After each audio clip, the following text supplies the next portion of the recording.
Hola, esta es la octava lección acerca del campo magnético. Lo que hemos estado viendo en las lecciones recientes es que si se tiene una corriente eléctrica, esa corriente eléctrica produce un campo magnético y la relación básica para calcular el campo magnético producido por cualquier corriente, como ya hemos visto, es la ley de Biot-Savart.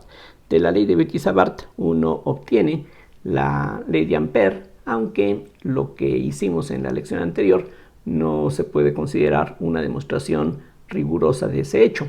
Como mencionaba en la lección pasada, la forma de obtener la ley de Ampère a partir de la ley de Biot-Savart es algo que requiere algunos conocimientos un poquito más avanzados de cálculo integral en varias variables. De hecho, lo que se puede probar es que la ley de Biot-Savart es equivalente a la ley de Ampère si uno agrega la condición de que las líneas de campo no pueden tener principio ni fin. De la ley de Biot-Savart se deduce que las líneas de campo no tienen ni fuentes ni sumideros, como se dice regularmente, y si uno junta esa condición con la ley de Ampère, entonces uno puede regresar a la ley de Biot-Savart. Pero bueno, aquí no estamos en condiciones todavía para poder demostrar la equivalencia en forma rigurosa, sino que aquí pues simplemente comento estos resultados. Entonces lo que dice la ley de Ampère es que si nosotros tomamos cualquier curva cerrada, y como ya recalcaba en la lección anterior, no es necesario que esa curva sea una curva suave, puede tener picos, no importa. De todas maneras, lo que ocurre es que la integral sobre esa curva cerrada de la B punto de L, lo que se llama la circulación de B sobre la curva C, es igual a mi sub 0, la permeabilidad del vacío, por la corriente abrazada por la curva. Aquí recuerden, al igual que ocurre con la ley de Gauss, en donde aparece la carga total encerrada, allí lo que tenemos que hacer es tomar en cuenta las cargas positivas, las cargas negativas, encontrar la suma algebraica de ellas para encontrar la carga total. Aquí la situación es un poquito más delicada, un poquito más sutil. La corriente abrazada también es una suma algebraica y lo que tenemos que hacer es contar como positiva aquella corriente que está abrazada por la curva y va en el sentido positivo, y tomar como negativa la corriente abrazada por la curva que va en sentido contrario. Y aquí lo que define el signo de la corriente, cuál se puede considerar como positiva y cuál como negativa, recuerden, es la regla de la mano derecha. Si nos fijamos en esta curva cerrada y seguimos con los dedos de la mano derecha la dirección de la curva, entonces el pulgar indica lo que vamos a considerar como el sentido positivo para la corriente. Bueno, ya veremos algunos ejemplos de esto en lo que sigue. Entonces, lo que quiero hacer a continuación es dar algunos ejemplos en donde la ley de Ampère se pueda utilizar para calcular el campo magnético como un sustituto conveniente en lugar de la ley de Biot-Savart. La ley de Biot-Savart, recuerden, es la ley fundamental. Con ella, en principio, podemos calcular el campo producido por cualquier distribución de corriente. En cambio, aunque la ley de Ampère es válida en general, solamente nos es útil en aquellos casos donde tenemos una alta simetría. Al igual que ocurre con la ley de Gauss, que se aplica para hilos infinitos, planos infinitos, cilindros infinitos, esferas de cualquier radio, aquí en el caso de la ley de Ampère hay que descartar las esferas, porque si tuviéramos una esfera por la cual circula la corriente, pues es imposible tener una esfera donde el campo que se produzca tenga una simetría esférica.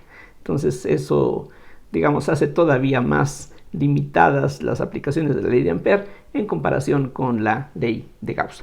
Vamos a ver un ejemplo en donde ya conocemos el resultado. Vamos a imaginar una pared infinita formada por una colección de hilos que llevan todos ellos una misma corriente. Es decir, piensen ustedes en una colección de hilos rectos infinitos, todos ellos llevando una corriente I, todos igual. Y vamos a suponer que estos hilos están muy próximos entre sí, de tal forma que van a formar una pared plana en donde la corriente que fluye a través de cada centímetro o cada metro de ancho es la misma en cualquier lado.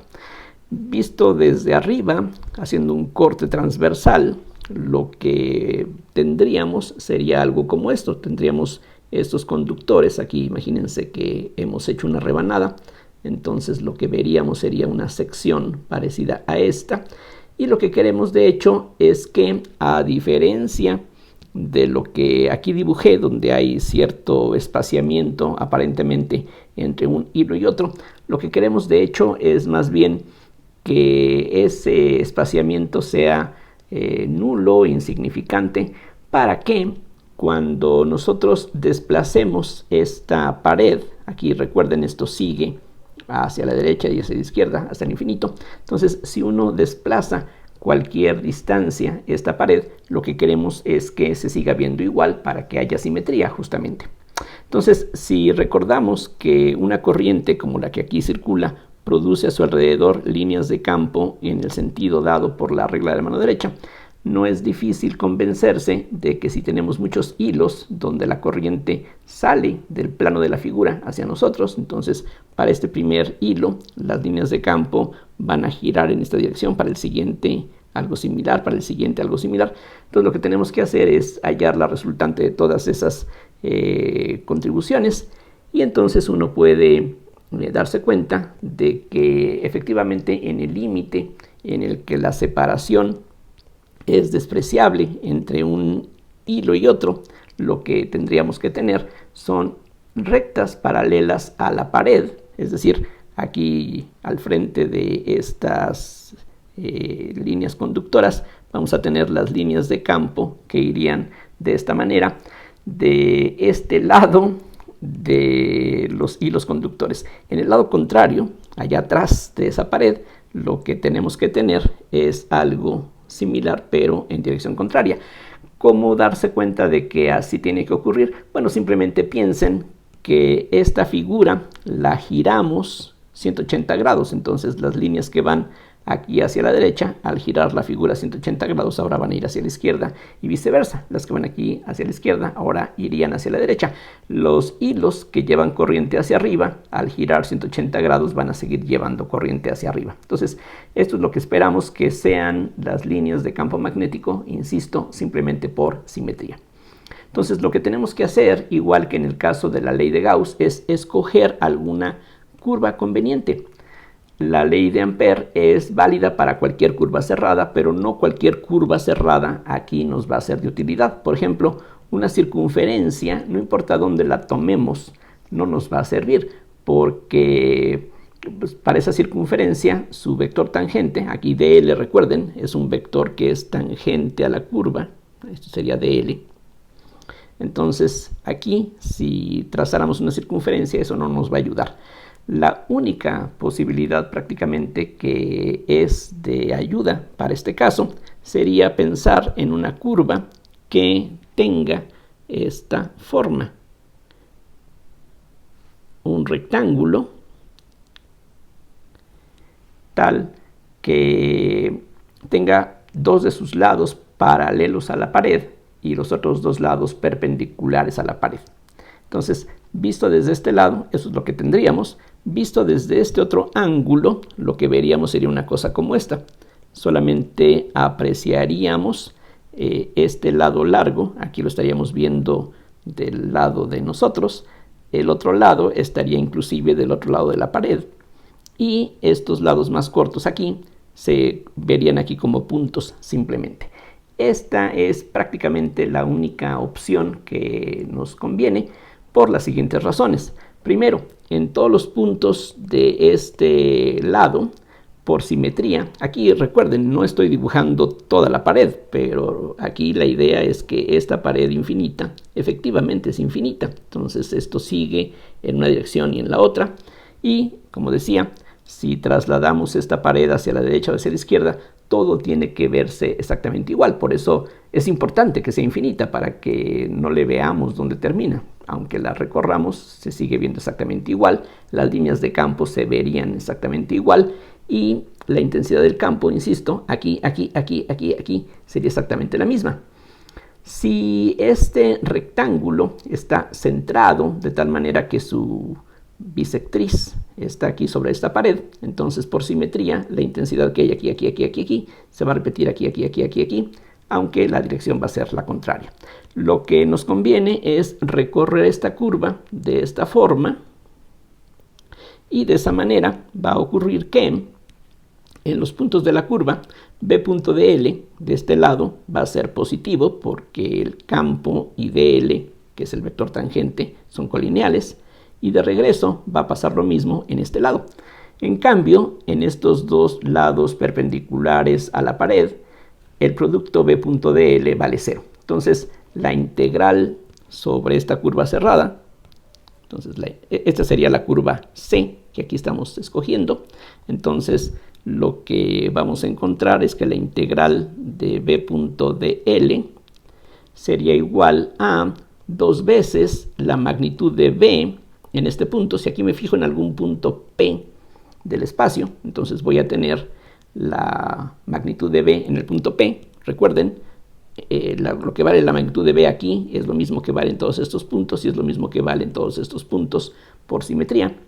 Entonces vamos a tener la magnitud de B que sale de la integral de la magnitud de dl nos da la longitud de este lado. Voy a llamarle L mayúscula a este lado, entonces tendríamos eso. El 2 tiene que ver con que la misma contribución que hay aquí se repite de este lado, y sobre estos lados más cortos en este dibujo no hay contribución a la integral. Entonces eso es lo que tendríamos, y lo que dice la ley de Ampère es que eso tiene que ser igual a mi sub 0 por la corriente abrazada. Pero aquí espero que se note que esta curva está abrazando a muchos hilos. Aquí son hilos que están saliendo del plano de la figura. Entonces la corriente que estamos abrazando no es la corriente de un conductor. Si fuera un solo hilo el que estuviera abrazado, entonces sería simplemente la corriente I. Pero aquí hay varios hilos, así es de que si estamos representando igual que antes con la N mayúscula el número de hilos por unidad de longitud, entonces N es el número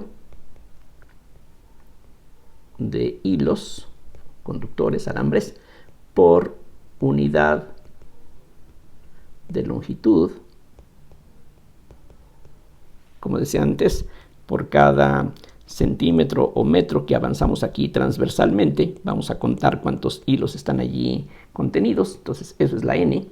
Entonces lo que vamos a necesitar es multiplicar la N por la L, ya que si N es el número de hilos por unidad de longitud, al multiplicarlo por L vamos a obtener cuántos hilos hay aquí dentro. Entonces ese sería el producto que aquí necesitamos por la I. Cada uno de estos hilos lleva la misma corriente. Si aquí tenemos 10 hilos, pues vamos a tener 10 veces esa corriente siendo abrazada. La pregunta ahora es, ¿qué signo le toca a la corriente abrazada? Ya recalqué hace unos minutos que esta corriente puede ser positiva o negativa dependiendo de en qué sentido va.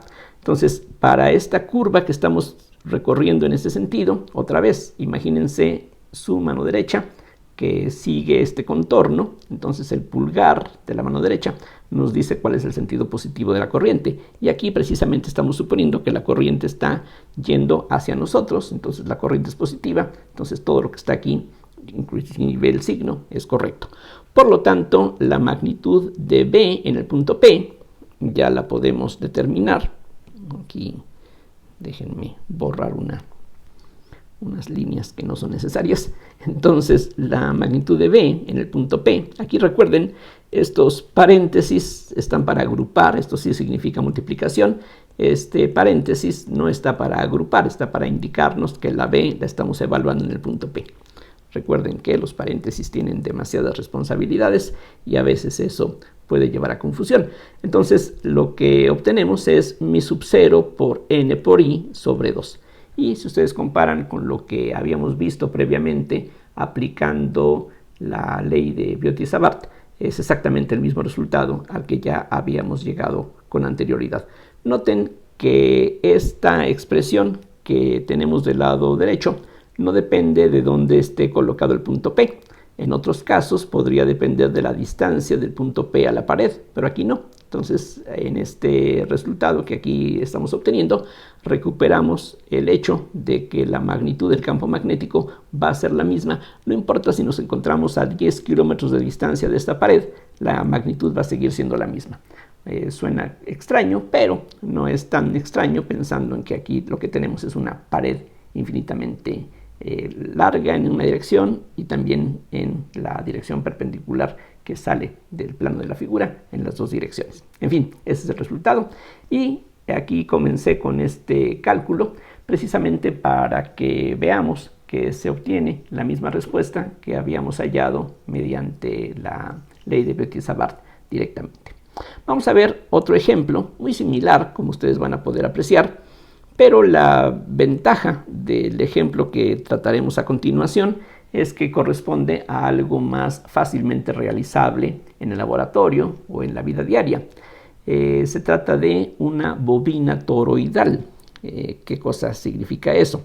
Bueno, aquí piensen ustedes en una figura geométrica como esto que ahora voy a presentarles, una rosca.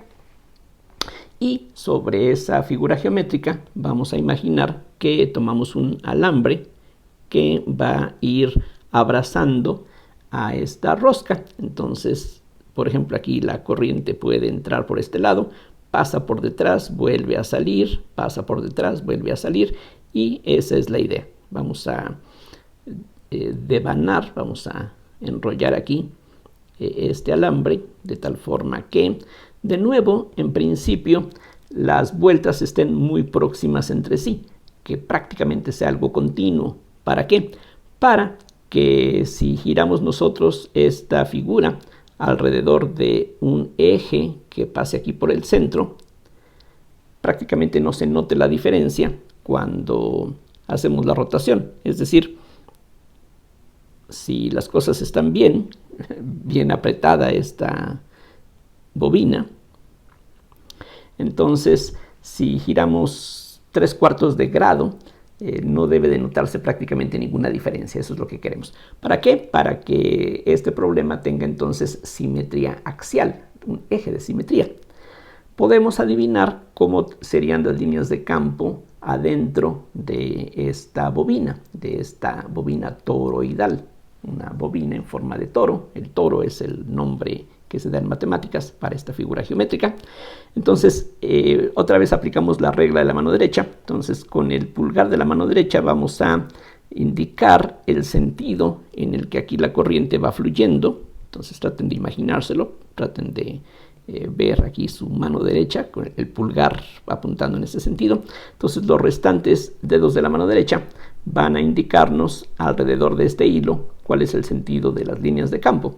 Entonces, lo que tiene que resultar es que dentro del toroide vamos a tener líneas de campo que van en esta dirección. Si efectivamente estas vueltas son muy próximas entre sí, entonces lo que tenemos que tener serían círculos perfectos. Si no es así, pues entonces vamos a tener un círculo que no es perfecto, es decir, no es un círculo, va a tener ondulaciones, pero bueno, aquí lo que queremos es pensar en esta situación idealizada. Lo bueno de una figura como esta es que ya no estamos hablando de planos infinitos, de hilos infinitos, de solenoides infinitos. Aquí lo único que necesitamos es un conductor delgado para que podamos tener una bobina en donde prácticamente las vueltas están íntimamente próximas entre sí, y pues entonces las líneas de campo sean como lo que aquí estoy señalando. Bien, entonces eso ocurriría para cualquier punto en el interior de esta bobina. Vamos a tener líneas de campo que irían de esa forma. Si hiciéramos un corte seccional, lo que tendríamos que tener sería una cosa como esta. El toroide tendría esta forma. Al hacer el corte tendríamos dos círculos del mismo tamaño. Aquí no se ven del mismo tamaño, pero imagínense que sí. Entonces las líneas de campo estarían del lado izquierdo entrando en el plano de la figura. Entonces aquí veríamos la parte trasera de las flechitas, mientras que en el otro lado, del lado derecho, lo que estaríamos viendo serían las puntas de las flechas que salen hacia nosotros, algo así. Bueno, espero que eso ayude de alguna manera. Bien, lo que nos interesa es conocer la magnitud del campo magnético en el interior de esta bobina. Entonces, otra vez lo que vamos a hacer es utilizar la ley de Ampère y lo que necesitamos entonces es escoger convenientemente una curva cerrada. Y aquí espero que ya se hayan dado cuenta que la única opción que es útil para eso, o sea, si yo quiero calcular en este punto de aquí, en este de aquí, si ese es el punto P donde quiero calcular la intensidad del campo magnético, bueno, por ese punto va a pasar uno de estos círculos rojos, que es una línea de campo magnético. Entonces lo que conviene hacer es tomar una curva cerrada que coincida justamente con esa línea color rojo, que es una línea de campo. No hay problema. De hecho, las dos cosas, la línea de campo es una curva imaginaria y esta curva cerrada C, que aparece en la ley de Ampère, también es una curva imaginaria, así es de que no hay ningún problema si imaginamos que coinciden del todo. Inclusive vamos a recorrer esta curva en el mismo sentido en el que va el campo magnético sobre esta línea de campo. ¿Eso para qué nos sirve? ¿Por qué nos conviene? Bueno, porque otra vez por simetría, la magnitud que tiene el campo aquí, aquí, aquí, en todos los puntos de este círculo va a ser exactamente la misma. Además, el campo magnético y el vector tangente a la curva van a ser colineales en todos los puntos de la curva. Y entonces lo que va a ocurrir es que la integral sobre esta curva de b.dl va a ser, para comenzar, lo mismo que la integral de b por dl, recordando que el producto punto de dos vectores es la magnitud de uno por la magnitud del otro, que aquí están indicadas esas magnitudes, simplemente omitiendo la flecha sobre los vectores. Y eso habría que multiplicarlo por el coseno del ángulo entre los dos, pero el coseno es el coseno de 0, que vale 1. Entonces eso es lo que tendríamos. Y en todos los puntos de esta curva, aquí recuerden, esta integral es una integral que se calcula sobre los puntos de la curva, y en todos los puntos de la curva, precisamente por la forma como la escogimos, la magnitud del campo es la misma, y es precisamente la magnitud que tiene B en el punto P. Y eso va a quedar multiplicado por la integral de dl sobre la curva C. Pero lo que aquí estamos integrando es los elementos de longitud que tienen estos trocitos para tangentes a la curva. Entonces lo que vamos a obtener de la integral sería el perímetro total, y eso sería entonces igual a la magnitud de B en el punto P por 2πr, donde r es la distancia que hay del centro al punto P. Entonces esa distancia que ahí estoy marcando en la figura, esa sería la R. Y entonces eso, por otro lado, tiene que ser igual a mi sub 0 por la corriente abrazada por la curva. Entonces aquí lo que vamos a tener es que esta curva color verde está abrazando, como ustedes pueden ver, a una cierta cantidad de conductores. En este caso voy a llamar con n minúscula el número de vueltas que tiene esta bobina. Noten la diferencia. En la parte anterior, la n mayúscula era el número de vueltas por unidad de longitud. Aquí no, aquí la n es el número de vueltas y nada más. Ese número de vueltas puede ser 5000 o lo que sea, pero ya es un número puro, sin más dimensiones. Mientras que esta n mayúscula era un número por metro o por centímetro o por pulgada, o sea, cuántos hilos había en cada pulgada, en cada metro, en cada centímetro. Aquí la n ya es el número total de vueltas que tenemos. Entonces, la curva C está abrazando a n veces la corriente que entra por aquí. Véanlo de esta manera. Viene la corriente, cruza, vuelve a cruzar, vuelve a cruzar. Si lo viéramos desde arriba, tendríamos esta curva cerrada C, que sería un círculo, y veríamos que la corriente entra una vez, pasa por debajo, vuelve a entrar, pasa por debajo, vuelve a entrar, pasa por debajo, etc. Así es de que la corriente total que está siendo abrazada sería n veces la I. Entonces, lo que tendríamos aquí sería n por I, donde la I es la corriente que entra, que fluye a través de este conductor que da n vueltas en esta bobina. Entonces esa es la idea. Y entonces la magnitud de B sería mi sub 0 por n por i sobre 2πr. A diferencia de lo que teníamos en el ejemplo anterior, donde la magnitud de B era la misma en cualquier punto del espacio, quizá a excepción de lo que pase exactamente en la pared, pero en cualquier otro punto, aunque esté a una distancia de un angstrom, ahí la magnitud de B tenía este valor. Aquí no tenemos un campo con una magnitud constante. Aquí la magnitud, vean ustedes, dependen de R. Mientras más cerca estamos del centro, la R es más pequeña y esta B crece, mientras que si nos alejamos del centro, entonces la magnitud del campo va decreciendo.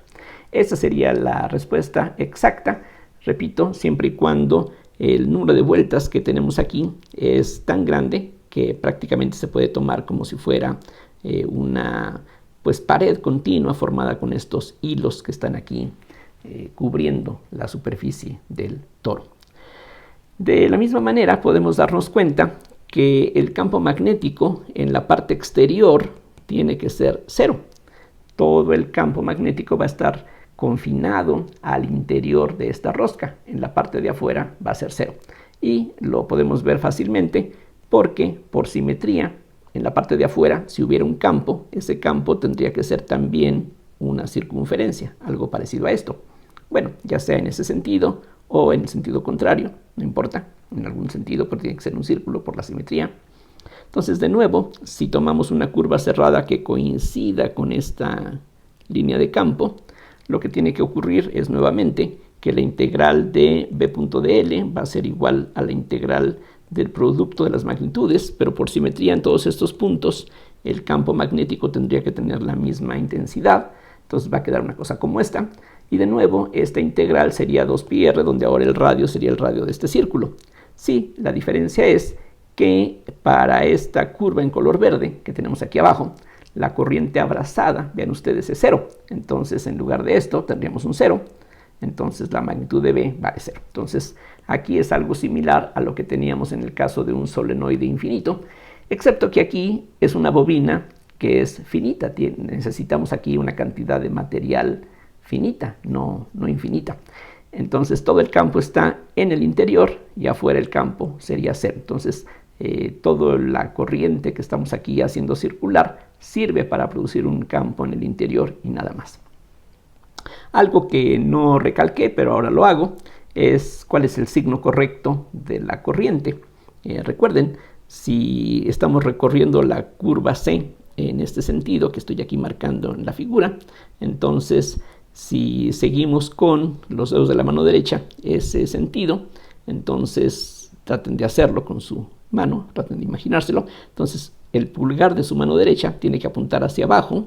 Entonces ese es el sentido positivo y ese es el sentido precisamente en el que aquí la corriente está fluyendo. Siempre está entrando, sale por debajo, vuelve a entrar por arriba, pero siempre cruza la curva color verde que teníamos aquí, entrando de arriba hacia abajo, de la parte que tenemos nosotros cerca a la parte posterior que no estaríamos viendo. Entonces aquí el signo es el correcto, cosa que ya habíamos anticipado desde un inicio.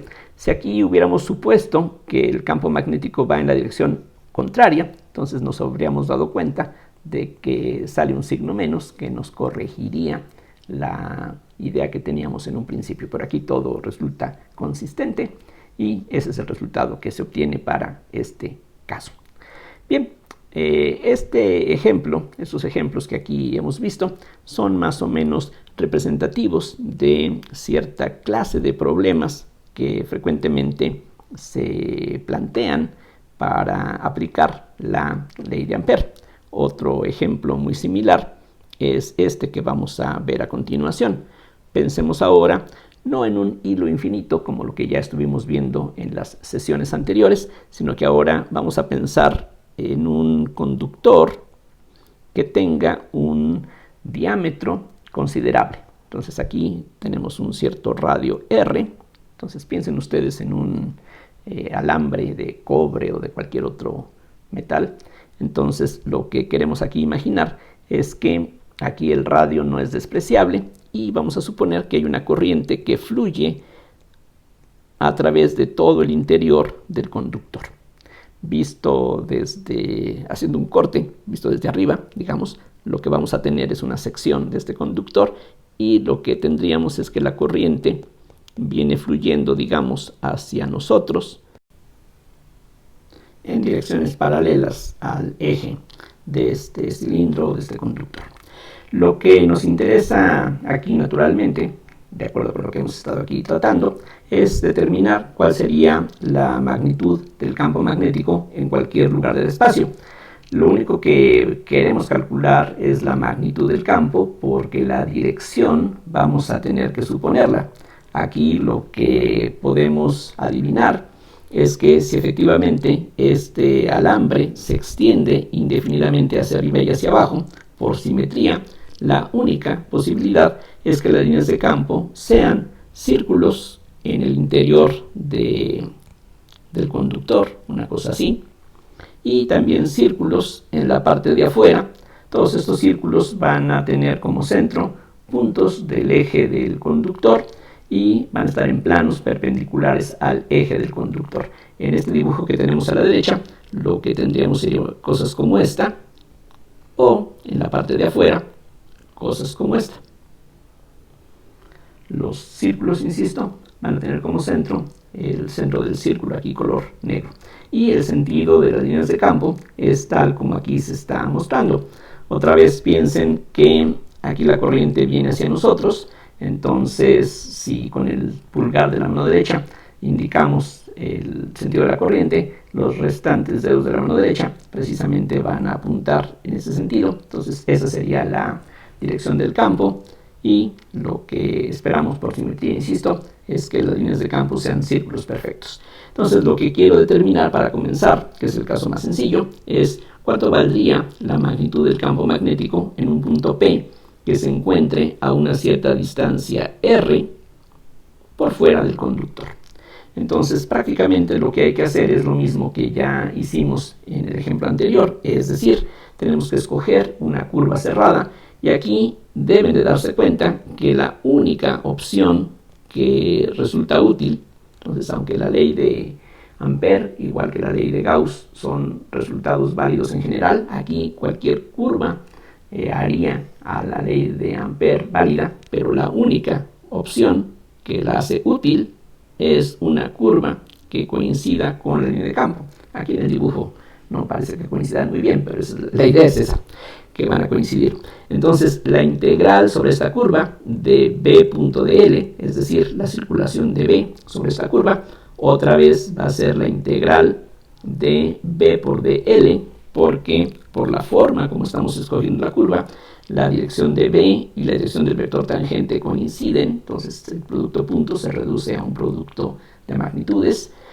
Por la simetría, lo que vale la B en todos los puntos de la curva es lo mismo que vale la B en magnitud en el punto P. Entonces esto va a ser igual a la magnitud de B en el punto P por la integral de dl, pero eso es la longitud de la circunferencia y eso es 2πr.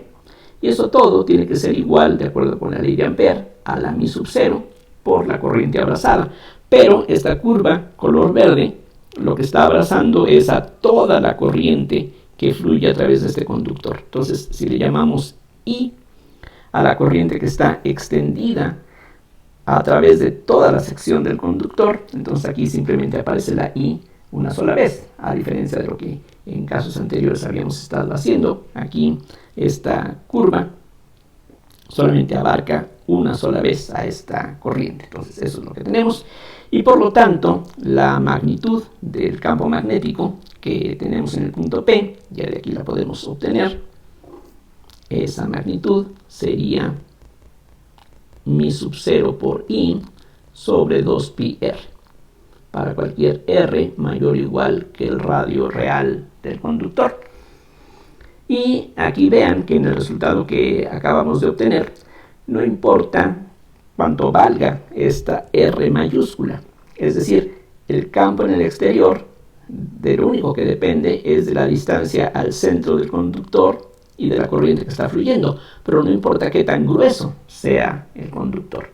Este resultado es el análogo de lo que conocíamos de la electrostática. En la electrostática, cuando teníamos nosotros una distribución esféricamente simétrica de carga, en la parte de afuera, el campo que se produce es como si toda la carga estuviera concentrada en el centro. Aquí es algo similar. El campo que hay afuera es como si toda la corriente, es exactamente el mismo, como si toda la corriente estuviera concentrada en un hilo de grosor 0.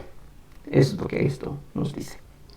Ahora hago aquí un dibujo por separado para no complicar lo que ya teníamos. Entonces hagan de cuenta que esto de nuevo es la sección de este conductor, pero ahora lo que me interesa es determinar la intensidad del campo magnético en el interior del conductor. Otra vez, aparte de este punto, aquí tenemos estos otros puntitos que representan la corriente que está fluyendo hacia nosotros.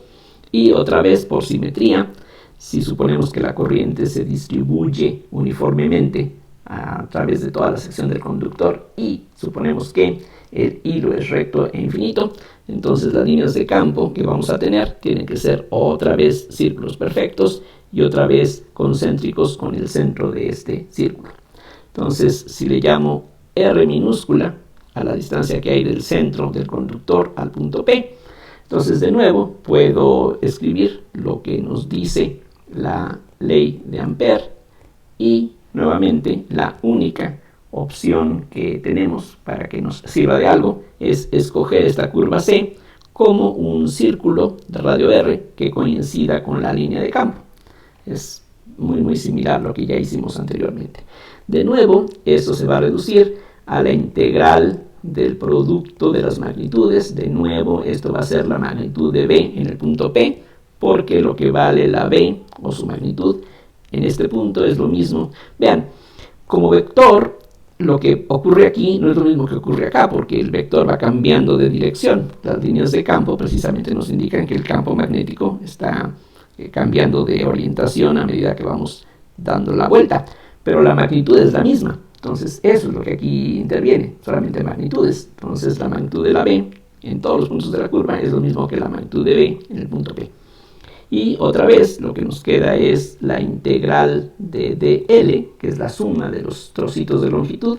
Eso es la longitud total, o sea el perímetro otra vez. Entonces lo que nos va a quedar es B de P por 2πr. La única diferencia con el cálculo anterior es que ahora la corriente abrazada ya no va a ser toda la corriente que está fluyendo a través de este conductor, sino que solamente va a intervenir la parte proporcional al área que aquí tenemos. Es decir, esta I corresponde a una distribución de carga, una densidad uniforme en toda su extensión, pero lo que aquí estamos abarcando no es toda la corriente. Vean, aquí hay corriente que está pasando por fuera de este círculo. Entonces, lo que vamos a tener es que la corriente que está siendo abrazada la podemos obtener, si ustedes gustan, por una regla de 3. Es decir, la corriente total se distribuye entre una sección, un área, que es πr cuadrada, que es la sección que tiene todo este conductor. De hecho, I sobre πr cuadrada sería la densidad de corriente que fluye a través del conductor. Ya antes, cuando habíamos hablado de la corriente eléctrica, habíamos hablado de este concepto, que es la densidad de corriente. Bueno, aquí la densidad de corriente sería I sobre esta área. Y ahora, si quiero saber qué tanta corriente está aquí abrazada, pues lo que me hace falta es multiplicar por πr cuadrada para tomar en cuenta el área que aquí está siendo abrazada en esta curva, y la corriente que fluye a través de esta área más pequeña es la única que está siendo abrazada por la curva C. Aquí, por supuesto, el factor pi se puede cancelar y ya podemos ahora escribir la expresión para la magnitud del campo magnético en los puntos del interior del conductor. Lo que resulta, aquí lo escribo, es que B de P sería mi sub 0 por I por R cuadrada sobre R cuadrada, que es lo que ya teníamos del lado derecho, y ahora eso hay que dividirlo entre 2πr. Entonces aquí tenemos 2πr. Simplificando, esto queda como mi sub 0 sobre 2pi por I por R sobre R cuadrada. Esta sería la expresión para R's menores o iguales que R mayúscula. Aquí pues no nos hace daño el hacer una gráfica en donde pongamos la magnitud de B como función de la R. Aquí es importante distinguir los puntos que se encuentran en el exterior y los puntos que se encuentran en el interior del conductor, es decir, como ya habíamos dicho, R minúsculas mayores o iguales que la R mayúscula, o ahora menores o iguales. Para esta última región, vean que tenemos aquí una constante por la R, entonces la magnitud del campo es algo que va a crecer linealmente mientras estemos en el interior. De hecho, en el centro exactamente, la intensidad del campo vale 0, que es bastante razonable. De hecho, si tendríamos problemas si no fuese 0, porque si no fuese 0 tendría que estar apuntando en alguna dirección, y aquí pues no hay ninguna dirección que esté en el plano de la figura que pueda ser invariante bajo rotaciones. Entonces, si lo piensan tantito, eso es lo que tiene que ocurrir. En cambio, para la parte de afuera, la magnitud del campo magnético va decreciendo como 1 sobre R, entonces la gráfica en la parte exterior sería algo similar a esto. Piensen en una hipérbola, entonces sería algo que tiende a 0 asintóticamente cuando la R se va a infinito. Aquí la máxima intensidad del campo magnético precisamente va a ocurrir en la superficie del conductor, es lo que esto nos dice, y aunque aquí hay continuidad, la derivada en este punto no existe, pero bueno, ese sería el resultado. Esa sería la gráfica de la magnitud de B como función de la distancia radial. Entonces, espero que esos ejemplos que acabamos de ver pues ayuden a entender cómo funciona, cómo se aplica la ley de Ampère. Vean ustedes que es muy similar a lo que hacíamos en el caso de las aplicaciones de la ley de Gauss. Entonces conviene pues asociar unas cosas con las otras, son cosas que se pueden aprovechar. Y bueno, espero que todo lo que aquí les he presentado sea, como de costumbre, algo suficientemente claro. Entonces vamos a parar aquí esta lección y como siempre les agradezco su atención. Hasta la próxima.